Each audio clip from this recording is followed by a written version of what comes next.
Bismillahirrahmanirrahim. Assalamualaikum warahmatullahi wabarakatuh. Hola Gen Rangers, apa kabar semuanya? Semoga semua dalam keadaan sehat walafiat ya. Nah, di sini kita akan membahas tentang kesehatan reproduksi remaja bersama saya Permata Ayunda.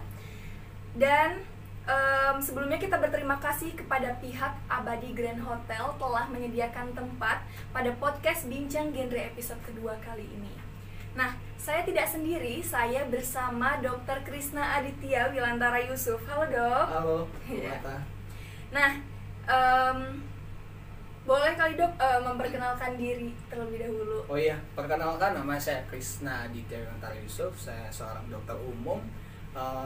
Saat ini saya sedang bekerja di Rumah Sakit Bayangkara dan Rumah Sakit DKT atau Dr. Pratanato Kota Jambi, dan juga di MMC. Oke. Nah, beliau juga merupakan juara Harapan 2 dan fotogenik Duta Genre Indonesia tahun 2014.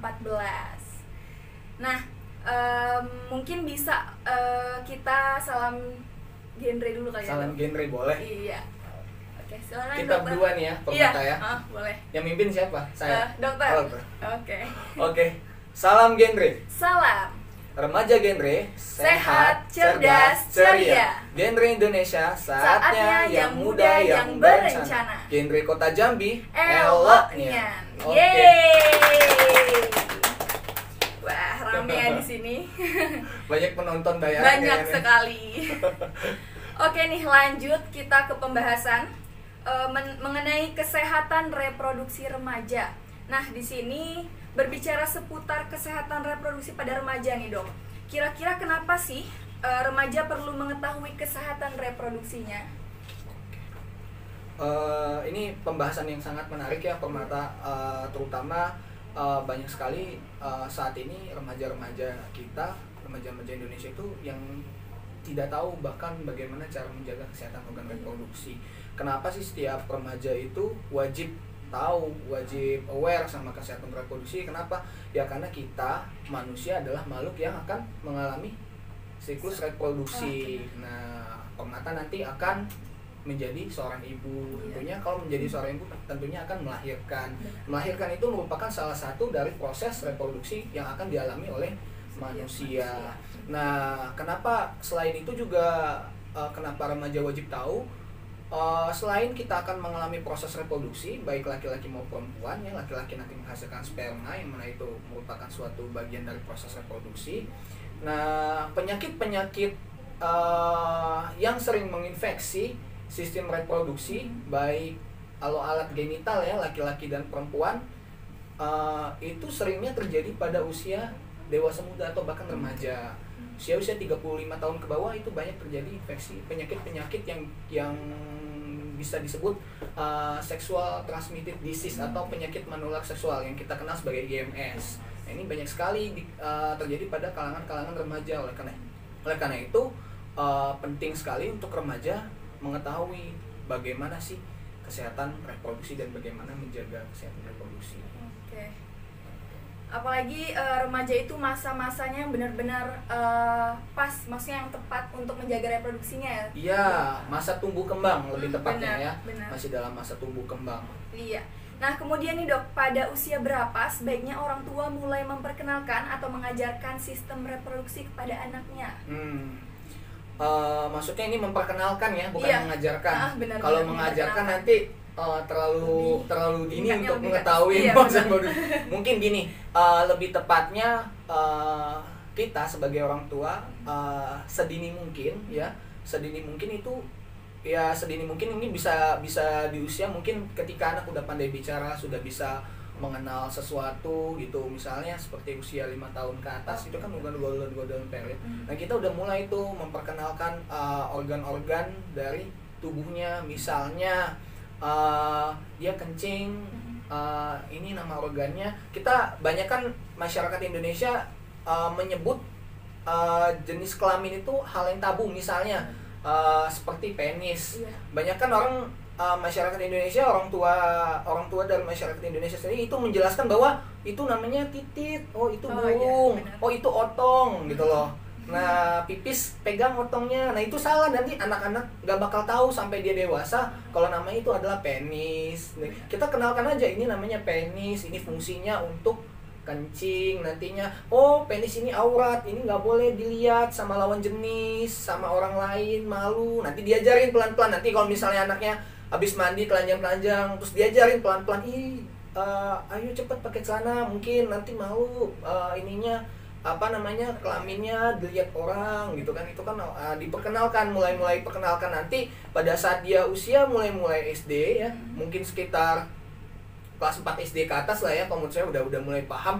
Nah, nanti pelan-pelan dijelasin bahwa fungsi ini tuh adalah buat kencing nanti. Nah, kencing tuh yang bener kayak gini gitu loh. Kalau misalnya perempuan nggak boleh kencing berdiri, kenapa? Kalau kencing berdiri nanti dijelasin. Terus juga untuk laki-laki lebih baik kencingnya, untuk kalau anak-anak kan masih banyak yang berdiri ya. Nih kalau misalnya udah di tahap dewasa mungkin diperkenalkan sunah-sunah sesuai ajaran Islam mungkin ya. Kalau bagi yang Muslim kencing itu bagusnya jongkok, kenapa?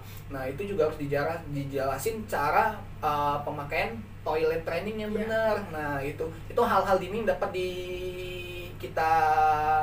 kita berikan informasi kepada anak-anak. Jadi saya rasa kapan kita harus menjelaskan sistem reproduksi kepada anak-anak itu sedini mungkin. Ya, pada saat dia udah mulai mengerti, pada saat dia udah mulai berbicara, pandai berbicara, ya, udah bisa mengetahui suatu benda atau apa, misalnya, oh ini udah mulai aktif, udah mulai misalnya, ya saya rasa tahap-tahap sekolah dasar itu udah mulai diperkenalkan perlahan-lahan tadi dengan cara yang soft. Jangan langsung ini namanya penis, ini fungsinya buat ini, itu anak-anak nggak bakal ngerti. Tapi dengan perilaku sambil kita terapin kebiasaan yang benar, yang baik, sesuai adat istiadat dan memang sesuai ajaran agama, pelan-pelan kita tanam kepada anak-anak. Jadi anak-anak sendiri dia mulai mengetahui bahwa organ genital itu adalah fungsinya untuk berkembang biak, atau nanti untuk bereproduksi, atau nanti itu adalah auratnya dia. Jadi nggak boleh sembarangan gitu loh. Kalau nggak diajarin nanti banyak anak-anak yang mempertontonkan itu. Nah, nanti dari kayak gitu berkembang, nanti sampai dia dewasa bisa-bisa ke pergaulan yang bebas. Benar, berarti harus step by step ya, Iya, Dok, step by step. mengajarkan Saya rasa anak. seperti itu. Benar. Oke nih, apakah minum-minuman beralkohol bisa mempengaruhi sistem perkembangan reproduksi pada wanita nih, Dok? Mungkin kalau pertanyaan itu apakah, mungkin gini ya kali ya, bukan mempengaruhi sistem perkembangan reproduksi, karena lebih tepatnya mungkin mempengaruhi infertilitas. Infertilitas itu kemandulan ya, kemampuan untuk berkembang biak. Jadi, nah, yang saya tahu nih bahwa alkohol itu mempunyai dampak negatif terutama pada tubuh ya, bukan cuma pada organ reproduksi tapi kepada seluruhan. Dia bersifat toksik untuk tubuh. Nah, alkohol itu kan bukan zat yang bagus untuk diminum, itu kan zat kimia. Benar. Iya, bagaimanapun campurannya, apapun rasanya, tetap aja itu zat kimia yang bisa meracuni tubuh. Nah, pada perempuan ini beresiko untuk mengalami infertilitas, atau ovumnya, sel telurnya itu nanti pada saat yang rutin ya, maksudnya ini minuman alkoholnya rutin, bukannya setahun sekali atau setahun 2 kali, enggak. Kalau misalnya rutin minum alkohol, rutin mabuk-mabukan gitu, nah ini memiliki potensi resiko untuk infertil atau mandul. Nah, kalau pada pria, konsumsi alkohol yang berlebihan dan secara rutin ini bisa menyebabkan hipotensi. Nah, sama kerusakan dari sel-sel sperma. Nah, sel-sel spermanya bisa rusak ataupun jumlahnya bisa berkurang drastis. Itu dia. Selain itu juga alkohol ini kan bisa menyebabkan kerusakan dinding pembuluh darah. Nah, dinding pembuluh darah itu kan sampai ke organ reproduksi kita juga ada. Kalau udah mengalami kerusakan, ya itu bisa berisiko juga untuk mengalami infertilitas, terutama pada pria. Gitu. Pada pria kan menghasilkan testis tuh. Testis itu kan banyak aliran darahnya, ya kan? Kalau dinding pembuluh darahnya rusak, otomatis nanti sistem regulasi sampah-sampah dari sintesis itu sendiri tidak bisa tersalurkan dengan baik, tidak bisa terbuang dengan baik melalui aliran darah. Itu juga akan menyebabkan toksik sendiri ke testisnya, bisa menyebabkan produksi testosteronnya menurun. Nanti produksi testosteron menurun bisa menyebabkan impoten, kemandulan gitu. Nah, berarti apalagi yang bagi yang muslim mungkin harus dijauhkan ya, sekali itu haram, alkohol, itu jelas. haram sekali. Itu jelas, jangan coba-coba. Walaupun juga non muslim juga jangan coba-coba karena alkohol benar. Itu nikmatnya hanya di kerongkongan. Iya, sesaat. Nikmatnya hanya sesaat. Sesaat saja. Dia banyak menyebabkan banyak gangguan kerusakan otak juga. Iya. Nah, itu teman-teman. Nah, kemudian nih ada pertanyaan yang masuk di Instagram Genre Kota Jambi. Nah, ini pertanyaan dari Debbie Silvani, itu apa saja hal-hal yang harus kita lakukan dalam menjaga serta membangun kesadaran untuk peduli terhadap kesehatan reproduksi ini, Dok? Hal-hal yang harus kita lakukan ya. Iya. Nah, ini bisa saya sebutkan nih tentang infeksi menular seksual. Jadi gini, bagaimana cara kita menerapkan? Yang pertama, ya kita harus menyadari bahwa kita akan tumbuh dan berkembang. Ya. Kita manusia adalah makhluk yang akan bereproduksi. Terutama karena kita adalah makhluk yang akan bereproduksi, tentunya kita wajib aware tentang kesehatan reproduksi kita, karena kita akan menjalani kehidupan bereproduksi, baik laki-laki maupun yang perempuan. Nggak mungkin dong kita nitip hamil kita sama orang lain, ya kan? Atau nikah pengantin sama laki-laki, mungkin dong nanti nitip spermanya dari orang lain ya, karena dari proses reproduksi dia sendiri ya kan harus menghasilkan. Nah, itu dia. Nah, yang harus kita pahami itu juga, terus juga kenapa kita harus aware, karena banyak sekali penyakit-penyakit, terutama penyakit yang bersifat infeksi ini bisa ditularkan melalui organ genital atau organ reproduksi. Nah, salah satunya yang paling ringan adalah penyakit infeksi saluran kemih. Nah, ISK. Infeksi saluran kemih ini ya banyak penyebabnya, bisa disebabkan oleh satu yang paling sering nih terjadi pada perempuan adalah cebok yang nggak benar. Nah, cebok yang benar itu gimana kalau menurut Permata? Dari depan ke belakang atau belakang ke depan? Kalau saya udah baca-baca sih dari belakang ke dari depan ke belakang. Ke depan ke belakang. Nah, itu yang benar. Namun banyak juga remaja-remaja yang perempuan itu ceboknya dari belakang ke depan. Benar-benar. Nah, sampai sekarang itu masih sering ketemu pasien-pasien yang seperti itu. Nah, kenapa cebok dari belakang ke depan itu salah dan bisa berpotensi menyebabkan infeksi saluran kemih? Karena pada di saluran buang air besar kita kan pantat ya. Nah, pada saat kita cebok dari belakang, otomatis semua bakteri-bakteri yang ada di pantat atau di belahan pantat itu akan kedorong ke atas, mendekati organ genital kita. Nah, ini berpotensi untuk terjadinya invasi dari bakteri ke organ genital, terutama pada perempuan itu gampang sekali mengalami infeksi menular seksual. Kenapa? Karena saluran kencingnya pendek. Nah, itu yang menyebabkan perempuan itu gampang sekali. Jadi nanti biasanya bakteri penyebabnya bakteri Escherichia coli. Itu yang bakteri paling banyak di saluran cerna.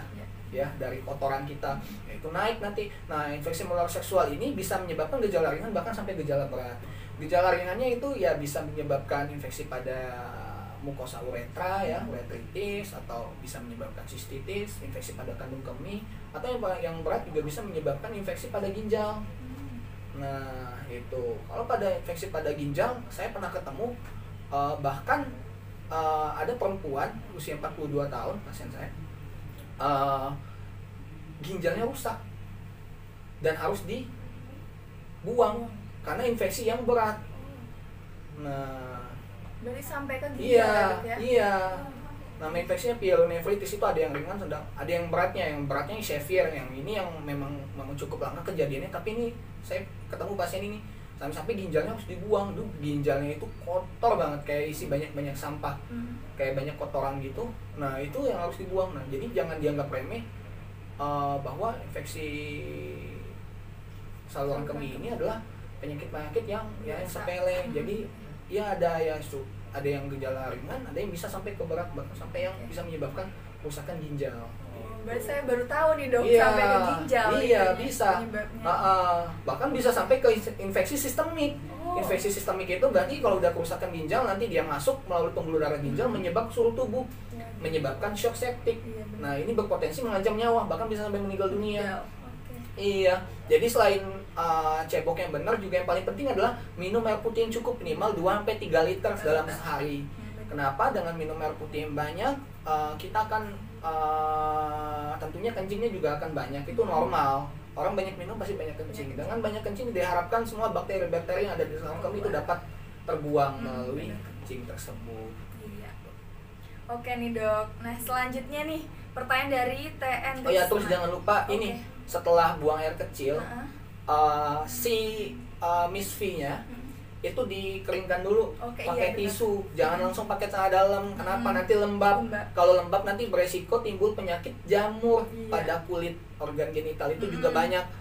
Masa ya perempuan cantik-cantik kan, Miss V-nya jamuran, terus pada saat nongkrong garuk-garuk, kayak kan gak lucu nanti gitu ya. Iya, itu juga, itu hal-hal sepele yang sering terlupakan. Jadi kalau pada perempuan ya, kemanapun kalian pergi wajibnya memang harus ada standby tisu. Iya, mau tisu basah atau tisu kering untuk menjaga kelembaban Miss V-nya. Oke, berarti kalau dengan olahraga itu juga bisa kali dok ya? Iya tentu, olahraga itu akan meningkatkan sistem imun. Iya, dengan olahraga tentunya kita akan terhindar dari bukan hanya penyakit menular, penyakit saluran kemih, infeksi saluran kemih ataupun penyakit lainnya gitu. Jadi akan meningkatkan kebugaran, sistem imun akan meningkat juga. Olahraga yang teratur. Banyak banget nih pengetahuan yang baru saya tahu, ya Allah. Oke nih lanjut pertanyaan dari TN Risna. Kak mau tanya nih, misalnya saya menstruasi, kenapa hampir seluruh badan saya tuh pegal-pegal? Ini pertanyaan cukup bagus, yang mudah-mudahan bisa dimengerti jawabannya. Jadi pada saat menstruasi itu kan, siklus menstruasi itu melibatkan banyak sekali peran hormonal ya, banyak FSH, LH, prostaglandin, kemudian kolesteron ya. Nah itu yang mungkin kalian pernah dengar, dan kalau saya jelasin juga ini panjang, bisa 5 SKS. Jadi intinya gini aja, pada saat terjadi proses menstruasi, tubuh itu akan menghasilkan hormon namanya prostaglandin. Nah hormon prostaglandin ini salah satu fungsinya itu adalah untuk memicu kontraksi dari si uterus. Uterus ini kan dinding rahim. Pada saat menstruasi meluruh itu kan dinding endometrium tuh, makanya berdarah karena tidak terjadi proses pembuahan, karena tidak dibuahi, jadi dia meluruh. Nah, jadi si prostaglandin ini membantu untuk kontraksinya agak kuat, agar supaya dinding si uterusnya itu kontraksinya kuat, jadi meluruhkan si dinding endometrium tadi. Nah, produksi prostaglandin ini bukan terjadi pada saluran pada organ reproduksi kita aja, tapi di seluruh tubuh. Nah, prostaglandin yang meningkat inilah itu yang akan menyebabkan respon pegal-pegal pada otot-otot tubuh.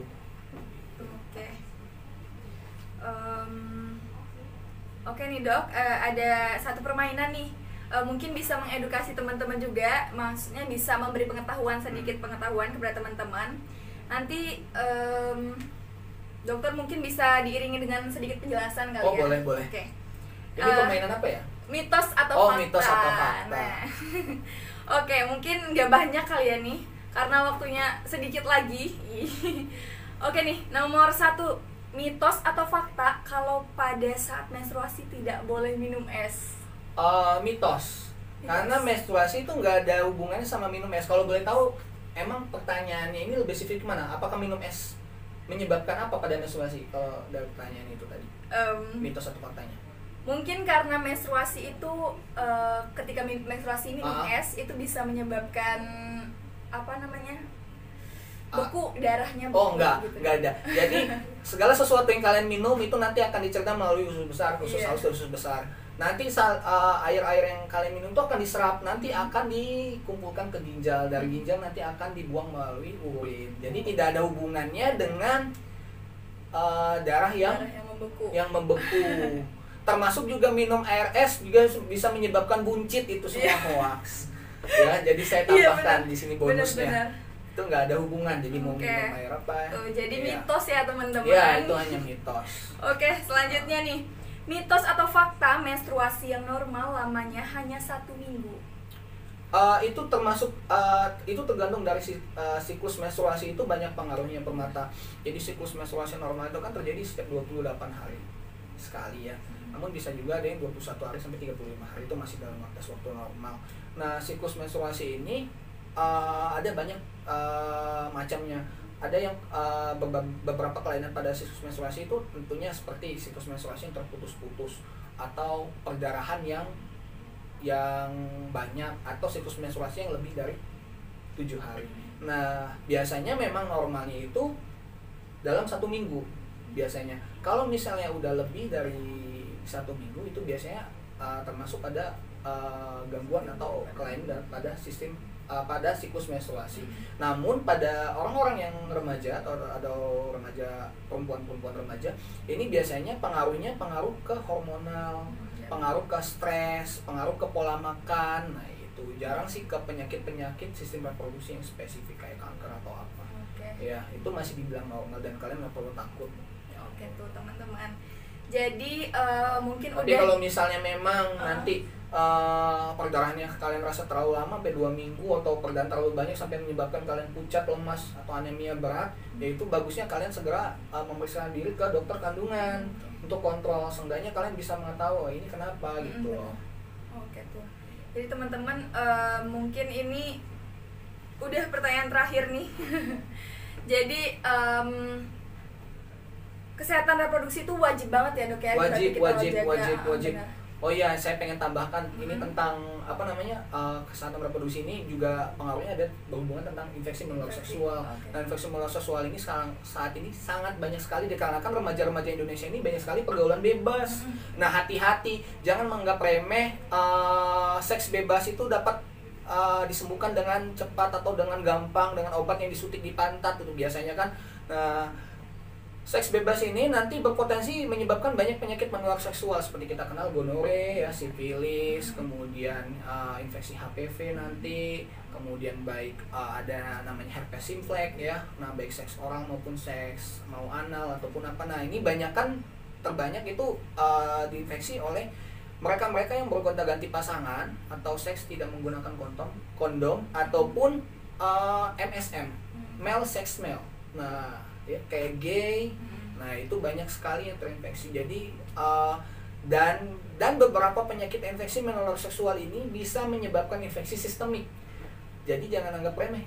Contohnya misalnya kayak gonore, ya itu bisa menyebabkan infeksi bahkan sampai ke dinding jantung, otot jantung. Nah itu bisa menyebabkan sampai ke infeksi selaput otak bisa. Jadi bisa menyebabkan infeksi ke sel saraf banyak, kayak sifilis itu bisa banyak. Jadi infeksi ini kalau misalnya dia dapat yang gejalanya berat atau sistem imun kalian turun, dan juga biasanya infeksi ini berdampingan dengan HIV. Nah jadi sebaiknya untuk kalian remaja-remaja Indonesia, jika kalian memang udah kebelet pengen melakukan hubungan seksual, lebih baik menikah. Iya, dibandingkan kalian melakukan seks bebas, karena banyak sekali mudaratnya ataupun nanti bonus-bonus penyakit menular seksual yang akan kalian dapatkan, dan itu sangat mengganggu dan merugikan diri kalian tentunya. Obat infeksi menular seksual itu malu loh. Dokternya tahu ini penyebabnya apa, cuman pura-pura nggak tahu aja depan pasiennya. Dicek, oh kencingnya di saluran kencingnya keluar nanah. Oh pasti dokter langsung nanya, kamu habis jajan di mana? Nah itu nggak ketahuan. Nah apalagi kalau misalnya kalian remaja-remaja yang misalnya ya cukup populer ya, jangan sampai aja, karena itu akan menyebabkan kalian juga malu nanti ketahuan sama dokternya. Kita tahu semua, oh ini penyakit yang disebabkan oleh pergaulan bebas atau seks yang berganti atau seks yang tidak sehat. Iya. Oke nih, udah di penghujung podcast kita pada hari ini. Sebelumnya terima kasih lagi kepada pihak Abadi Grand Hotel telah menyediakan kita tempat sharing-sharing nih bersama dokter kita, dan juga terima kasih buat Dokter Krisna telah menyediakan waktu untuk kita di sela-sela kesibukannya. Oke, semoga apa yang kita dapatin hari ini bisa bermanfaat bagi kita masing-masing yang telah menonton nih. Apalagi bagi saya banyak sekali ilmu yang saya dapetin hari ini. Nah sebelumnya nih dok, kayaknya kita harus salam genre lagi. Oh deh. Salam genre, iya. Boleh. Silakan dok. Oh saya lagi mimpin? Iya boleh. Saya terus ya. Salam genre. Salam remaja genre, sehat, cerdas, ceria. Genre Indonesia, saatnya yang muda yang berencana. Genre Kota Jambi, elok nian. Yeay. Sampai jumpa di podcast Bincang Genre episode ketiga. Wassalamualaikum warahmatullahi wabarakatuh.